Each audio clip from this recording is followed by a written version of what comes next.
Bismillahirrahmanirrahim. Assalamualaikum warahmatullahi wabarakatuh. Alhamdulillah kita memasuki materi terakhir, bab terakhir di semester ganjil, yaitu lahirnya berbagai ideologi dan pengaruhnya terhadap gerakan nasionalisme di Asia dan Afrika. Materi bab 4 ini merupakan dampak atau dia kelanjutan gitu ya. Kelanjutan dari apa? Kelanjutan dari apa yang terjadi di peristiwa-peristiwa penting yang terjadi di Eropa. Gitu. Ada materinya di bab kedua ya. Jadi sambungan dari bab kedua, bab ketiga, bab keempat ini nyambung semua. Gitu.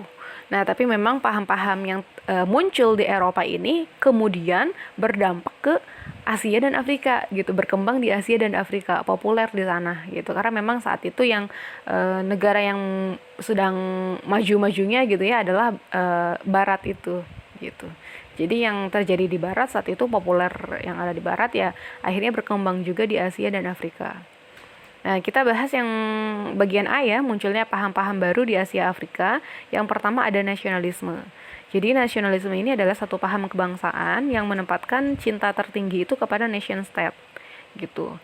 Padahal realitasnya saat itu sebelum Perang Dunia Pertama bentuk negara itu besar-besar. Jadi bentuknya adalah imperium. Bentuk negara zaman dulu tuh imperium besar. Gitu, ada Romawi Barat, Romawi Timur, terus juga ada Turki Ottoman, atau kalau kamu anak MTS kamu kenalnya dengan nama Bani Utsmani. Jadi kekhilafahan Islam saat itu besar gitu ya, wilayahnya sangat-sangat luas. Memang ibu kotanya ada di Turki, makanya untuk buku-buku umum itu sebutnya adalah Turki Ottoman gitu. Tapi kalau kita belajar SKI sejarah kebudayaan Islam, kita kenalnya ada Bani Utsmani gitu ya. Jadi di barat juga ada Romawi Timur, Romawi Barat gitu ya. Nah, tapi kemudian akhirnya menjadi berubah, bentuk negara besar-besar tadi berubah menjadi negara yang kecil-kecil gitu ya. Ini karena salah satunya akibat dari nasionalisme ini juga gitu, karena menempatkan cintanya kepada nation state, negara bangsa ya, bangsa-bangsa yang kecil-kecil itu gitu. Padahal dulunya berbagai bangsa itu bersatu gitu ya. Nah, nasionalisme ini juga lahir salah satu akibatnya selain karena akibat dari Perang Dunia Pertama, juga karena efek dari Revolusi Prancis gitu. Jadi memang ada kaitannya dengan bab ketiga ya. Ya, berikutnya selain ada nasionalisme juga ada liberalisme. Kalau liberalisme ini satu paham yang menempatkan kebebasan individu. Kata kuncinya adalah kebebasan individu. Gitu. Jadi manusia itu bebas ngapain aja di bidang politik, agama, bahkan ekonomi. Jadi konsepnya adalah kebebasan individu. Gitu. Liberalisme di bidang politik kita kenal akhirnya dengan konsep demokrasi. Gitu. Gitu ya. Liberalisme di bidang politik kita kenal dengan istilah demokrasi. Gitu. Karena memang kan individu itu rakyat itu memegang kedaulatan tertinggi di negara gitu, karena mereka menempatkan setiap individu itu ya merdeka gitu, setiap individu itu ya punya kebebasan, maka akhirnya ya udahlah semuanya aja yang berkuasa gitu ya, semuanya aja yang berdaulat, maka itulah karena rakyat yang berdaulat gitu ya, maka ini demokrasi gitu ya, liberalisme di bidang politik. Liberalisme juga ada di bidang agama, yaitu akhirnya adanya kebebasan untuk memilih agama, kebebasan untuk memeluk agama, kebebasan juga untuk menjalankan ajaran agama, pokoknya bebas gitu. Ini kita kenal konsep ini ya, konsep-konsep liberal di bidang agama, mungkin juga kalian tidak asing dengan ini.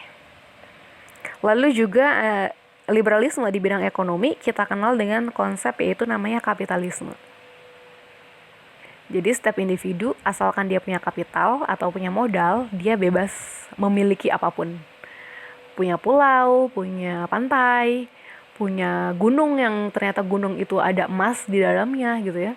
Atau punya gunung yang di dalam gunung itu ada mata air gitu. Dan akhirnya mereka produksi, bikin perusahaan-perusahaan air mineral, lalu dijual airnya itu ke kita gitu. Padahal gunung itu sejatinya ada di negara kita gitu. Tapi karena mereka punya modal, akhirnya mereka sanggup untuk membeli apapun gitu. Ini liberalisme di bidang ekonomi kapitalisme gitu. Berikutnya ada paham yang ketiga, yaitu paham sosialisme. Sosialisme ini justru kebalikannya dari yang tadi tuh, yang kedua, liberalisme gitu. Jadi karena memang di Eropa itu berkembang liberalisme berikut juga dengan kapitalismenya gitu ya, mengakibatkan muncul ada kaum borjuis, ada orang-orang kaya, juga ada kaum proletar, ada orang-orang yang kaum buruh gitu ya. Gitu. Jadi memang karena terjadi kapitalisme, orang kaya makin kaya, yang miskin ya makin melarat gitu. Dan akhirnya menyebabkan orang-orang berpikir untuk ya udah kita sosialisme gitu, bikin sosialisme. Sosialisme ini satu paham yang menentang kepemilikan individu. Jadi tujuan dari sosialisme ini dia ingin menciptakan sebuah masyarakat tanpa kelas. Jadi nggak ada orang kaya, nggak ada orang miskin, semuanya harusnya sama rata sama rasa gitu ya. Tapi apakah mungkin? Ya, itu silahkan dianalisis ya. Lalu berikutnya yang keempat ada demokrasi. Paham yang keempat ini demokrasi, tadi sudah saya singgung ya. Demokrasi itu merupakan liberalisme di bidang politik gitu. Karena semua individu itu merdeka, punya kebebasan di bidang politik, maka akhirnya semua orang ya berhak untuk jadi presiden. Nggak seperti zaman dulu yang jadi raja tuh ya harus anak raja gitu. Kalau kita pengen jadi raja ya kudu jadi anak raja kan gitu ya. Kalau bukan anak raja ya nggak punya kesempatan gitu loh. Tapi karena tadi sudah ada liberalisme termasuk di bidang politik, akhirnya semua orang punya kesempatan yang sama. Semua orang berdaulat gitu, karena kedaulatan ada di tangan rakyat gitu. Itu demokrasi. Nah, yang terakhir ini ada paham pan-islamisme. Nah, kalau paham islamisme ini satu paham yang tujuannya adalah untuk mempersatukan seluruh umat Islam. Dia lahirnya maksudnya bukan dari barat ya, karena pendirinya adalah Jamaluddin Al-Afghani gitu. Jadi memang bukan dari barat, tapi memang ini ada kaitannya dengan barat gitu. Maksudnya gimana? Turki Ottoman tadi sudah saya jelaskan ya di awal, atau Bani Utsmani gitu ya. Itu kan ibu kotanya di Turki. Dia adalah sebuah kekhilafahan Islam. Jadi kaum muslimin saat itu dipimpin oleh satu pemimpin, yaitu khalifah gitu ya. Itu kekuasaannya luar biasa luas gitu. Negaranya juga luar biasa adidaya sebetulnya gitu. Jadi sebelum Eropa bangkit dengan Renaissance-nya gitu ya, sebetulnya Islam itu dengan khilafahnya benar-benar luar biasa, jadi negara adidaya gitu loh.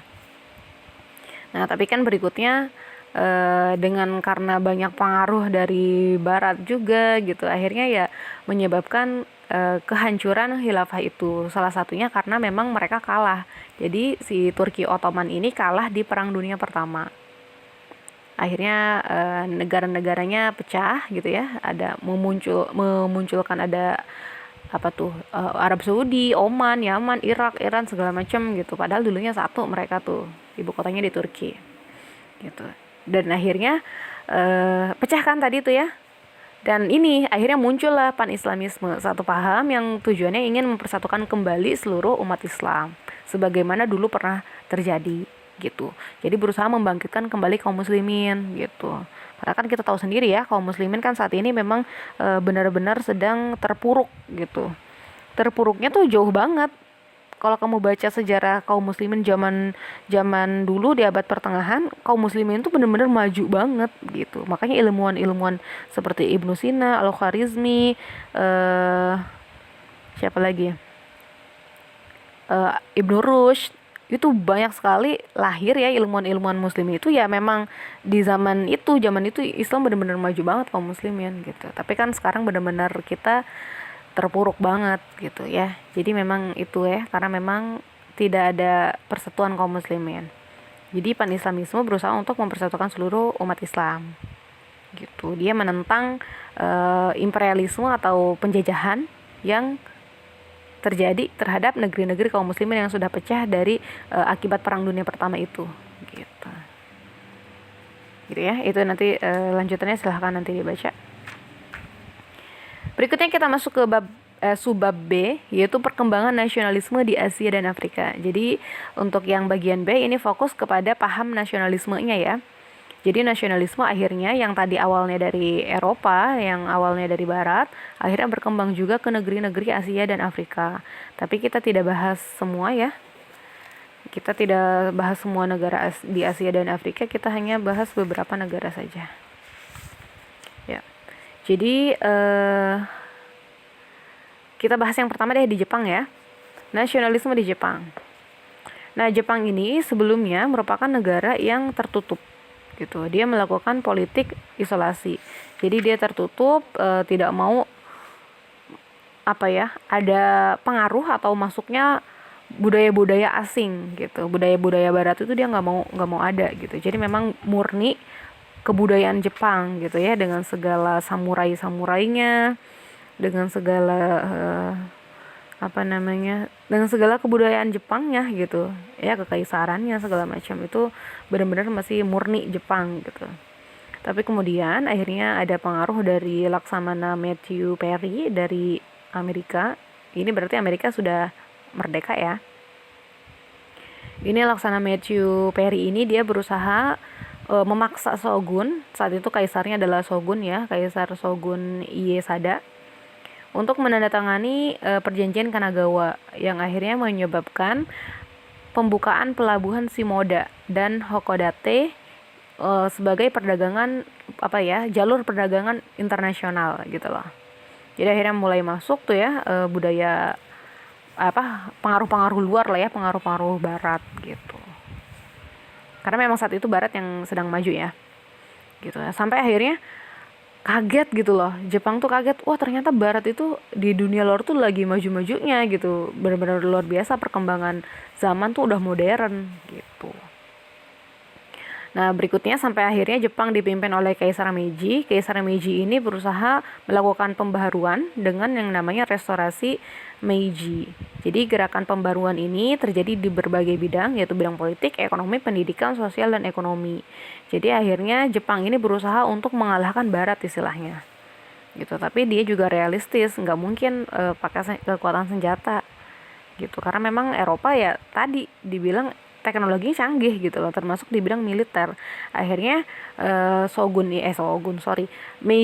Kaisar Meiji ini berusaha untuk belajar kepada Eropa gitu ya, belajar kepada mereka, mengirimkan pemuda-pemudanya untuk belajar ke sana, ke Eropa, belajar teknologinya, segala macam kemodernan itu ya, modernan itu gitu, teknologi sih khususnya. Dan akhirnya diterapkan ilmu-ilmu teknologi itu ke Jepang gitu, karena memang sifat karakter orang Jepang yang juga memang ulet gitu ya, yang tekun gitu, akhirnya menyebabkan Jepang juga maju gitu. Setelah belajar dari Eropa tadi, Jepang juga menjadi negara yang lumayan maju ya saat itu ya gitu. Untuk ukuran negara yang baru belajar tuh maju dia. Sampai akhirnya Jepang juga berhasil mengalahkan Rusia. Jadi pernah terjadi perang melawan antara Jepang dengan Rusia di tahun 1904 sampai 1905. Yang hasilnya adalah Jepang yang menang gitu. Jadi perang antara Jepang dengan Rusia ini menyebabkan punya dampak yang luar biasa bagi negara-negara Asia gitu. Karena akhirnya negara-negara Asia jadi pede gitu. Wah, Jepang aja yang asalnya dari Asia itu berhasil mengalahkan Rusia gitu loh. Jadi akhirnya membuat negara-negara di Asia lainnya itu juga ikutan juga terpancing untuk sama-sama jadi negara yang bebas dari penjajahan, menyebabkan mereka percaya diri untuk bisa menjadi negara yang maju kayak gitu. Karena Jepang tadi menang di perang antara Jepang dengan Rusia gitu ya. Jadi ini mengobarkan semangat nasionalisme akhirnya gitu, kurang lebih demikian ya, nasionalisme Jepang. Dan berikutnya kita bahas nasionalisme di India. Nah di India ini juga kita tahu sendiri kalau Indonesia dijajah sama VOC yang milik Belanda, kalau India mereka dijajah sama siapa? sama EIC milik Inggris gitu. Jadi India juga dijajah sama Inggris. Berikutnya sebetulnya ini yang penting untuk kita bahas adalah Mahatma Gandhi ya. Ya. Jadi dalam nasionalisme di India, bagaimana perjuangan India untuk menjadi negara yang merdeka, bebas dari penjajahan Inggris, yaitu ini ada satu tokoh yang populer, kepopulerannya bahkan sampai hari ini juga masih kita sering dengar quotes atau apa ya, ide-ide pikiran, pokok pikiran dari Mahatma Gandhi. Nah, jadi tokoh nasionalisme India ini namanya Mahatma Gandhi. Beliau punya 3 ajaran gitu ya. Ajaran yang pertama adalah ahimsa, yaitu melawan musuh itu tanpa kekerasan gitu. Lalu yang kedua adalah hartal, artinya adalah pemogokan. Jadi rakyat itu ketika ingin protes terhadap peraturan yang memang tidak adil itu bisa melakukan hartal ini, pemogokan kerja gitu ya, atau berkabung untuk memperingati peristiwa yang menyedihkan, itu juga masuk ke hartal. Lalu ada satyagraha, yaitu ajaran tetap setia pada kebenaran dan menolak bekerja sama dengan Inggris gitu. Lalu yang keempat ajaran adalah swadesi, yaitu hidup dengan usaha sendiri. Jadi dengan ajaran-ajaran Gandhi ini, Mahatma Gandhi ini akhirnya membuat orang-orang di India juga jadi perjuangannya adalah perjuangan yang non kooperatif gitu, yang memang dia tidak mau bekerja sama dengan Inggris gitu ya, tapi memang tadi karena memang salah satunya tadi ya hidup dengan usaha sendiri gitu, swadesi ajarannya ya. Jadi dia melawan penindasan yang terjadi yang dilakukan oleh Inggris dengan damai tanpa kekerasan, seperti itu. Berikutnya kita bahas nasionalisme di Turki. Tadi sudah saya singgung juga di awal ya tentang Turki Ottoman.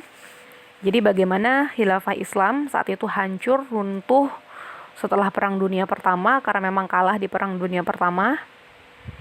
Nah, tadi kan ibu kotanya dari Turki ya. Selain mengakibatkan muncul negara Arab Saudi, Oman, Yaman, Irak, Iran segala macam, ini juga ada negara Turki pastinya gitu. Karena memang ibu kotanya kan tadi di Turki.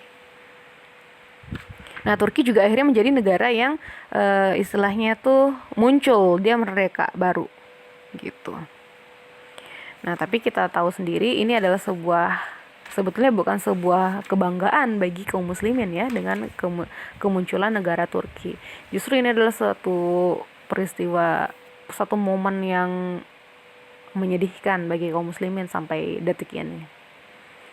Nah, Turki ini dia bisa merdeka gitu ya, istilahnya tuh apa ya, bisa menjadi negara, yaitu negara nasionalis Turki gitu. Ini karena dia dipimpin oleh Mustafa Kemal. Jadi Mustafa Kemal Pasha ini adalah satu apa ya, bisa kita katakan antek lah ya, dia adalah antek barat yang memang dia terpengaruh dengan ajaran-ajaran paham-paham yang tadi, paham liberalisme, dia yakin itu gitu ya. Dia terpapar dengan nasionalisme, terpapar juga dengan liberalisme gitu. Dan akhirnya dia ya tadi menjadi presiden pertama negara Turki. Gitu. Bahkan saking sekulernya, saking ikutan pengen ke barat-baratannya gitu. Ini mereka benar-benar sekuler sekali si Turki ini. Sekuler itu kan tadi memisahkan agama dari kehidupan ya, karena memang dia melihat Eropa itu maju karena meninggalkan agama gitu loh. Jadi dia berpikir juga, karena memang dia juga anteknya barat gitu ya, berusaha untuk menghancurkan kaum muslimin. Jadi akhirnya dia juga berpikir bahwa kita juga jangan hidup dengan agama gitu loh, dihancurkan saja nih kehilafahannya gitu. Jadi saking sekulernya si Kemal Pasha ini ketika jadi presiden Turki, dia bahkan berusaha untuk mengganti azan menggunakan bahasa azan kan bahasa Arab ya. Dia ganti jadi bahasa Turki gitu. Ya, jadi memang ini berusaha untuk memisahkan urusan politik dari agama deh, bener-bener si Kemal Pasha ini.